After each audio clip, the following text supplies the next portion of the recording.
30,000 reservists fully equipped and trained for the front line by 2020. That was the pledge made by the government in the summer.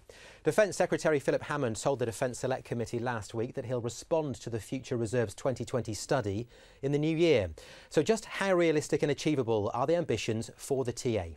Cath Brazier has been asking soldiers from the 5th Battalion, the Royal Regiment of Fusiliers, on exercise in Cyprus. 021 Charlie. On the face of things, this is no different from a training exercise for the regular army. But due to the very nature of their role, the Territorial Army are underfunded, undertrained and in some cases underprepared. If, however, the government's pledges come to fruition, then more money will be made available to reinvigorate the Territorial Army. As for the defence cuts and things, that's like a total different ball game, but the opportunities it gives the TA, I think, is sort of a little bit of a silver lining from our point of view. I think it's going to be great for the reserves actually, because to work more with the regular army is going to be, you're going to like pull them together more, make it all into one army. But recruitment remains a problem, with reserve forces in decline.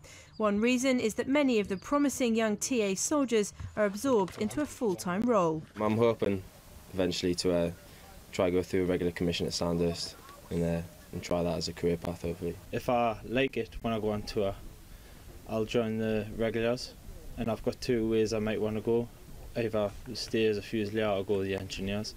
That said, a great many are still loyal to the TA, and the motivation to join up and stick around still exists, spurred on by the opportunities available. I enjoy the teamwork, I enjoy the travelling, I enjoy the experience that I get, and it's different, it's totally different to being at work. It can just be like a different person when you're away.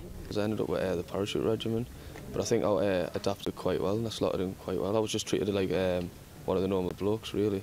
Gary's experience in theatre may be a good one, but in the past the TA has been referred to as Dad's Army. Not only offensive to the individuals it targets, but it's also largely untrue. Even those who were initially sceptical have changed their opinion. They've got an important role to play within the regular army. They've got good intentions. They are not regular soldiers, as you just mentioned, but the main thing is they're keen. It has been an eye-opener. Obviously, but yeah, they do try, they work hard, and when I get out I've only got a year left and I'm intending to join the TA anyway. As well as Lion Star here in Cyprus, 5 RRF also have troops deployed in Afghanistan, Uganda and on various training courses in the UK. This is not uncommon, on the contrary, this is a realistic example of a modern TA unit. The guys behind me are preparing for their final assault as they would in theatre.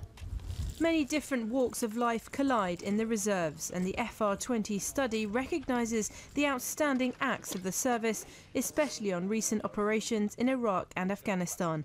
But if the nation's future security is going to become ever more dependent on reserves, then more money, training and time will have to be made available so they can make the best of their undoubted potential. Cath Brazier, Forces News, Radio Sonde.